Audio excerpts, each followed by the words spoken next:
Formal lang nagtapos ang 2015 Galing Pook Governance Fair sa SMX Convention Center. Ang nasabing fair ay kinatatampukan ng iba't ibang ahensya ng gobyerno at maging mga disaster and tourism forums. Si Julius de Samburon sa detalye via phone patch. Julius.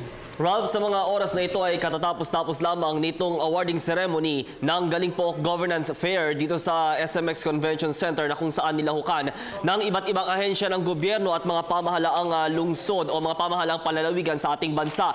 Ito po ay suportado ng Department of Interior and Local Government, Local Government Academy, Department of Social Welfare and Development at ang Department of Budget and Management. Dito po ay nilahukan o nagkaroon po ng trade fair na kung saan nga po ay pinapakita ang iba't ibang produktong ng iba't ibang lalawigan po sa ating bansa. At isa dun sa ating mga nakausap ay nagpapasalamat lalo na't sila ay nakasama o nakalahok dito sa trade fair na ito. Narito ang kanyang pahayag.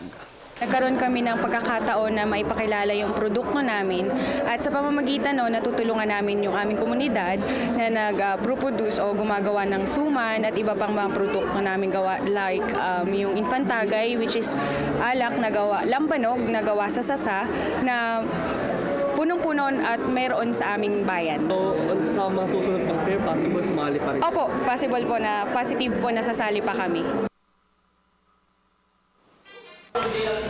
Ilang paghahanda nga sa mga darating pang kalamidad sa ating bansa at nais din nila o dito tinalakay din sa forum na ito ang pagpapalakas din ng ekonomiya at ng turismo sa ating bansa. Kasama si Erwin Navarro, Julius de Samburon, Telebisyon ng Bayan.